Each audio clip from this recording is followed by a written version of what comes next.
किस्सा कहानी देखने और सुनने वालों को भारती कुमारी का नमस्कार। आप सबको पता ही है कि पिछले एपिसोड में मैंने शुरू किया है पढ़ना एक उपन्यास आप लोगों को सुनाना शुरू किया है। असल में सूरज का सातवां घोड़ा, जिसे लिखा है डॉक्टर धर्मवीर भारती ने। पिछले एपिसोड में मैंने सिर्फ ये बताया कि वो किताब किस बारे में है, उस किताब के बारे में लेखक क्या कहते हैं, उस किताब की लेखन शैली, कहन के बारे में लेखक का क्या कहना है, और सबसे महत्वपूर्ण उस किताब की भूमिका जो अज्ञेय ने लिखी है, अज्ञेय उस किताब के बारे में क्या कहते हैं। मैं पिछले एपिसोड में बता चुकी हूँ कि ये उपन्यास एक अलग शैली में लिखी गई है। जो एक पात्र है मानिक मुल्ला, जिसका परिचय दिया है लेखक ने, जो मैंने पिछले एपिसोड में बताया कि उसके मोहल्ले में रहते हैं और अकेले रहते हैं। तो उसके घर में लेखक और उसके मित्रों की मंडली जमती है और मानिक मुल्ला अपनी कहानियां सुनाते हैं उन्हें।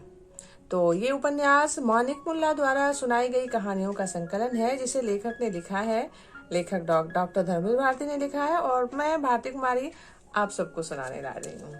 तो आज उस किताब की पहली कहानी जो मानिक मुल्ला ने जैसा लेखक को सुनाया, तो इसको लेखक ने इस तरह से लिखा है, पहली दोपहर। जो उनका ठिया था बैठने का सब मित्र मंडली का, वहां पहली दोपहर में क्या हुआ। इस कहानी का शीर्षक रखा है नमक की अदायगी, अर्थात जमुना का नमक मानिक ने कैसे अदा किया। उन्होंने सबसे पहली कहानी एक दिन गर्मी की दोपहर में सुनाई थी, जब हम लोग लू के डर से कमरा चारों ओर बंद करके सिर के नीचे भीगी तौलिया रखे चुपचाप लेटे थे। प्रकाश और ओंकार ताश के पत्ते बांट रहे थे और मैं अपनी आदत के मुताबिक कोई किताब पढ़ने की कोशिश कर रहा था। मानिक ने मेरी किताब छीन कर फेंक दी और बुजुर्गाना लहजे में कहा, ये लड़का बिल्कुल निकम्मा निकलेगा, मेरे कमरे में बैठकर दूसरों की कहानियां पढ़ता है। छी, बोल कितनी कहानियां सुनेगा तू। सभी उठ बैठे और मानिक मुल्ला से कहानी सुनाने का आग्रह करने लगे। अंत में मानिक मुल्ला ने एक कहानी सुनाई, और जिसमें उनके कथनानुसार उन्होंने इसका विश्लेषण किया था कि प्रेम नामक भावना कोई रहस्यमय आध्यात्मिक या सर्वथा वैयक्तिक भावना न होकर वास्तव में एक सर्वथा मानवीय सामाजिक भावना है। अतः समाज व्यवस्था से अनुशासित होती है और उसकी नींव आर्थिक संगठन और वर्ग संबंध पर स्थापित है। नियमानुसार पहले उन्होंने कहानी का शीर्षक बताया, नमक की अदायगी।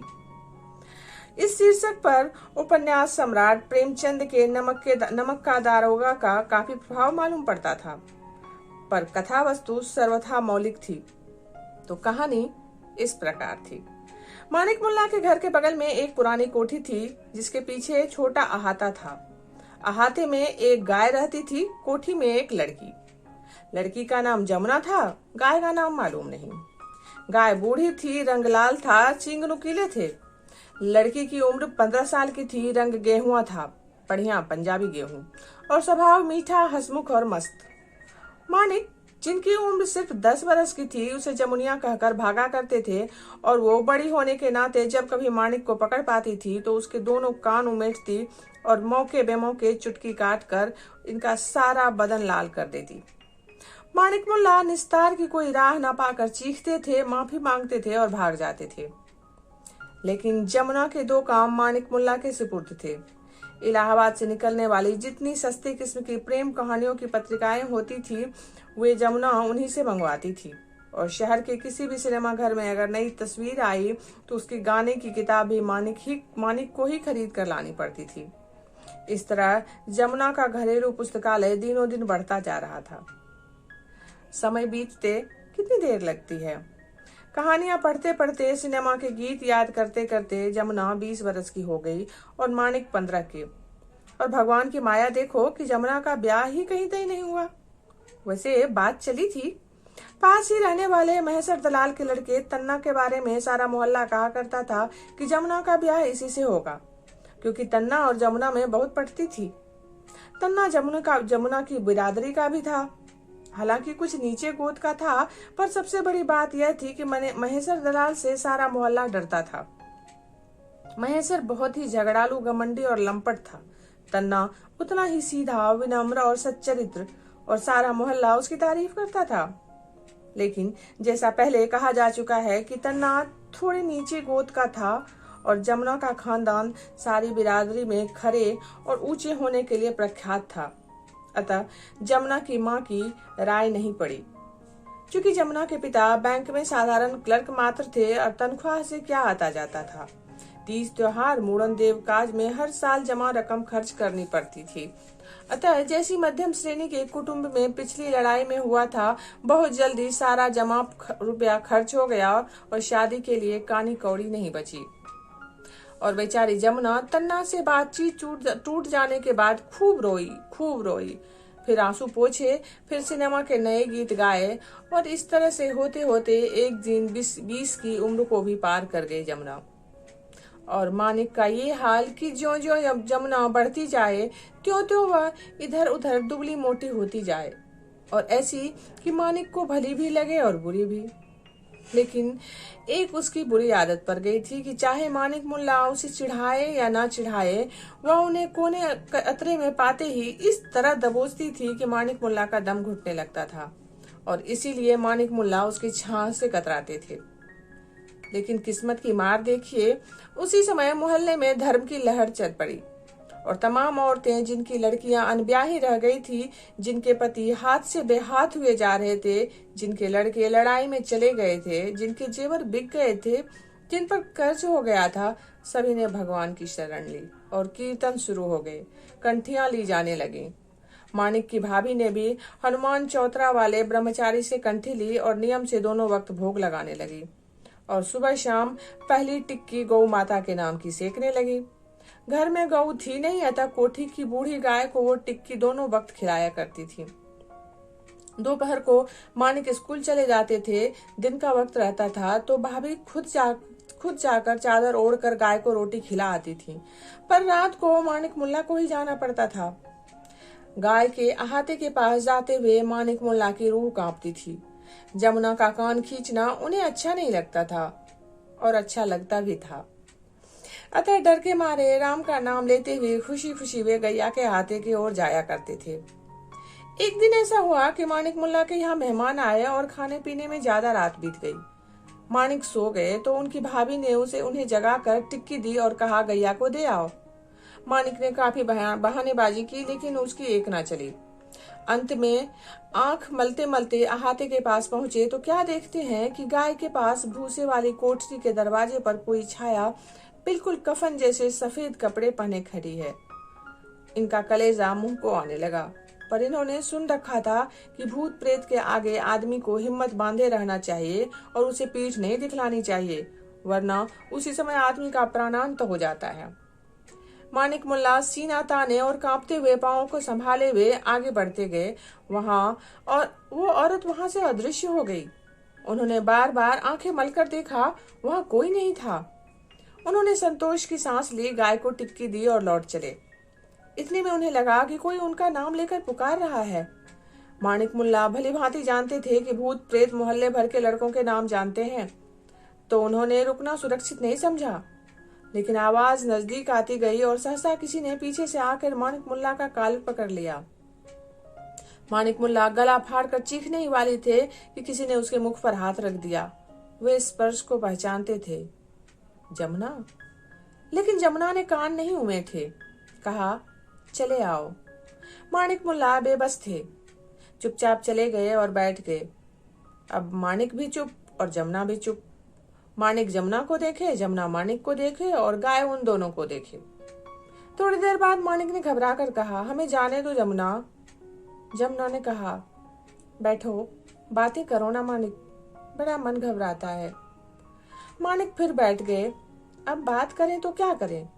उनकी क्लास में उन दिनों भूगोल में स्वेज नहर, इतिहास के सम्राट जलालुद्दीन अकबर, हिंदी में इत्यादि की आत्मकथा और अंग्रेजी में रेड राइडिंग हुड पढ़ाई जा रही थी, पर जमुना से इसकी बातें क्या करें। थोड़ी देर बाद मानिक ऊब कर बोले, हमें जाने तो जमुना, नींद लग रही है। अभी कौन सी रात बीत गई है मानिक, बैठो, कान पकड़कर जमुना बोली। मानिक ने घबरा कर कहा, नींद नहीं लग रही है, भूख लग रही है। अच्छा भूख लग रही है, रुको, जाना मत, मैं अभी आई। ये कहकर जमुना पिछवाड़े में के सहन से होकर अंदर चली गई। माणिक की समझ में नहीं आया आज जमुना एकाएक इतनी दयावान क्यों हो रही है। इतने में जमुना लौट आई और आंचल के नीचे से 2-4 पुए निकालते हुए बोली, लो खाओ। आज तो माँ भागवत की कथा सुनने गई हैं। और जमुना उसी तरह माणिक को अपनी ओर खींचकर पुए खिलाने लगी। एक ही पुआ खाने के बाद माणिक मुल्ला उठने लगे तो जमुना बोली, और खाओ। तो माणिक मुल्ला ने उसे बताया कि उन्हें मीठे पुए अच्छे नहीं लगते, उन्हें बेसन के नमकीन पुए अच्छे लगते हैं। अच्छा, कल से तुम्हारे लिए बेसन के नमकीन पुए बना दूंगी, कल आओगे? कथा तो 7 रोज तक होगी। माणिक ने संतोष की सांस ली। उठ खड़े हुए लौट कर आए तो भाभी सो रही थी। माणिक मुल्ला चुपचाप गौ माता का ध्यान करते हुए सो गए। दूसरा दिन माणिक मुल्ला ने चलने की कोशिश की, क्योंकि उन्हें जाने में डर भी लगता था और वे जाना भी चाहते थे। और ना जाने कौन सी चीज थी जो अंदर ही अंदर उसे कहती थी, माणिक, ये बहुत बुरी बात है, जमुना अच्छी लड़की नहीं है। और उनके ही अंदर से कोई दूसरी चीज कहती थी जो कहती थी, चलो माणिक, तुम्हारा क्या बिगड़ता है, चलो देखें तो क्या है। और इन दोनों में से जो बड़ी चीज थी नमकीन बेसन का पुआ, जिसके लिए नासमझ माणिक मुल्ला अपना लोक परलोक दोनों बिगाड़ने को तैयार थे। उस दिन माणिक मुल्ला गए तो यमुना ने धानी रंग की वॉयल की साड़ी पहनी थी, अरगंडी की पतली ब्लाउज पहनी थी, 2 चोटियां की थी और माथे पर चमकती हुई बिंदी लगाई थी। माणिक अक्सर देखते थे कि जब लड़कियां स्कूल जाती थी तो ऐसे सज धज कर जाती थी। घर में तो मैली धोती पहनकर फर्श पर बैठकर बातें किया करती थी, इसीलिए उन्हें बड़ा ताज्जुब हुआ। बोले, जमुना, क्या अभी स्कूल से लौट रही हो? स्कूल जाना तो माँ ने 4 साल पहले छुड़ा दिया। घर में बैठी बैठी या तो कहानियां पढ़ती हूँ या फिर सोती हूँ। माणिक मुल्ला के समझ में नहीं आया, जब दिन भर सोना ही है तो इस सज धज की क्या जरूरत है।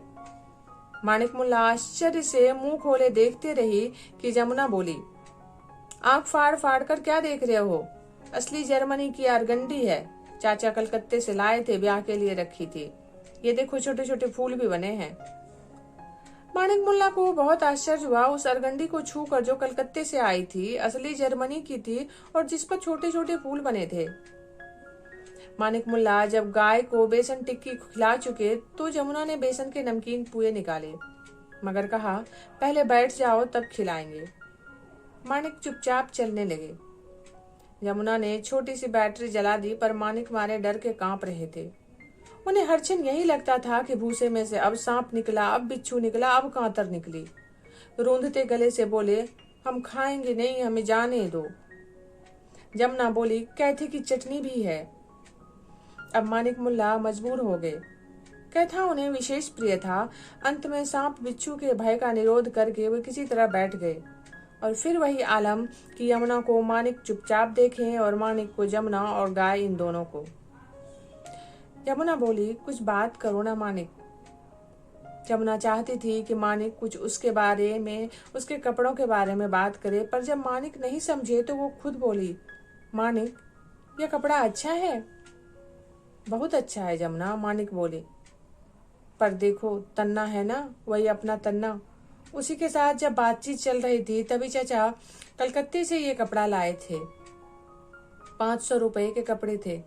पंचम बनिया से एक सेट गिरवी रखकर कपड़े लाए थे। फिर बात टूट गई। अभी तो मैं उसी के यहाँ गई थी, अकेले मन घबराता है। लेकिन अब तो तन्ना बात भी नहीं करता, इसीलिए कपड़े भी बदले थे। बात क्यों टूट गई जमुना? अरे, तन्ना बहुत डरपोक है। मैंने तो माँ को राजी कर लिया था, पर तन्ना को महेश्वर दलाल ने बहुत डांटा। तब से तन्ना डर गया और अब तो तन्ना ठीक से बोलता भी नहीं। माणिक ने कुछ जवाब नहीं दिया तो जमुना बोली, असल में तन्ना बुरा नहीं है, पर महेश्वर बहुत कमीना आदमी है।